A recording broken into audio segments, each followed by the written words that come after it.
Hi friends, ఈరోజు చూద్దామండి. బెండకాయ రోటి పచ్చడి చూద్దామండి. ఇదిగోండి, బెండకాయలు శుభ్రం కడిగి ఆరబెట్టుకుని కట్ చేసుకున్న బెండకాయలు ఒక 200 గ్రాములు, ఒక 10 పచ్చిమిర్చి, ఒక 4 టమాటాలు, కొంచెం ఉల్లిపాయ. ఓకేనా? స్టవ్ పైన కళాయి పెట్టేసుకుని పచ్చిమిర్చి వేసుకుందాం. ముందు అవి వేగాక బెండకాయ వేసుకుందామండి. అయ్యాను పచ్చిమిర్చి వేగిపోయినా తీసి పక్కన పెట్టేస్తాం. ఇప్పుడు బెండకాయ వేసుకున్నాం.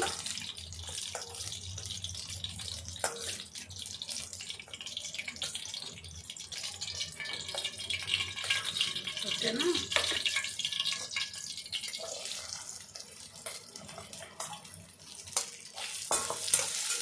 అది బాగా వేగనివ్వండి. అదిగోండి, బెండకాయ కూడా ఫ్రై అయిపోయింది. ఇప్పుడు తీసుకొని ఒక సైడ్కి పెట్టుకున్నాం. అవి రోట్లో నూరుకునేటప్పుడు స్టెప్ బై స్టెప్ నూరుకోవాలండి.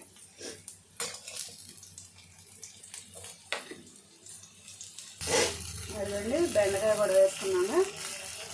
కొంచెం ఆయిల్ వేసుకున్నాం, టమాటా వేసుకున్నాం. టమాటా కూడా బాగా మగ్గనిద్దామండి. మగ్గేదాకా ఉంచి అప్పుడు నూరుకున్నాం. ఇప్పుడు కొంచెం శుభ్రంగా కడిగి పెట్టుకుని కొత్తిమీర కట్ చేసి వేసుకున్నామండి. టమాటాలతో పాటు మగ్గుద్ది. ఫ్లేవర్ చాలా టేస్ట్ ఉంటుందండి. సో అందుకే వేస్తున్నాను. దగ్గరకు వచ్చేస్తుంది. ఆల్మోస్ట్ ఒక 1 మినిట్ నుంచి ఆఫ్ చేసుకొని నూరుకుందాం. అదిగండి, రోట్లో దంచుకోవటం వల్ల ఇలా బరకగా ఉంటుంది. తొక్కలు మనకి కనిపించాలండి, అప్పుడే టేస్ట్ ఉంటుంది.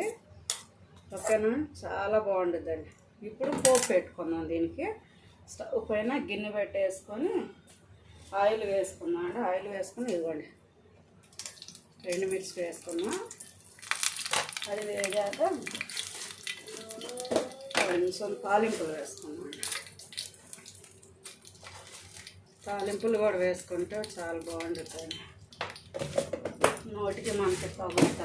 తాలింపులు వేగనిద్దామండి. అదిగండి, తాలింపులు వేగిపోయినాయి. ఇప్పుడు కొంచెం కచ్చాబెచ్చా దంచి పెట్టుకున్న వెల్లుల్లిపాయ వేసుకున్నామండి. ఇదిగోండి, కరివేపాకు.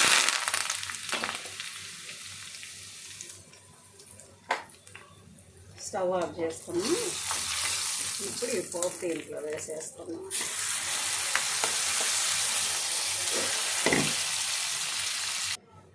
ఇప్పుడు కొంచెం టేస్ట్ చూద్దామండి. చాలా అంటే చాలా బాగుందండి.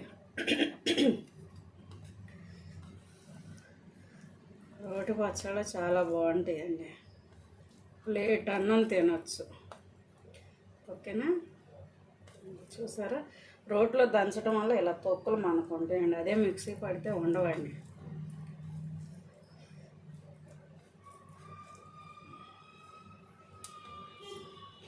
అదండి,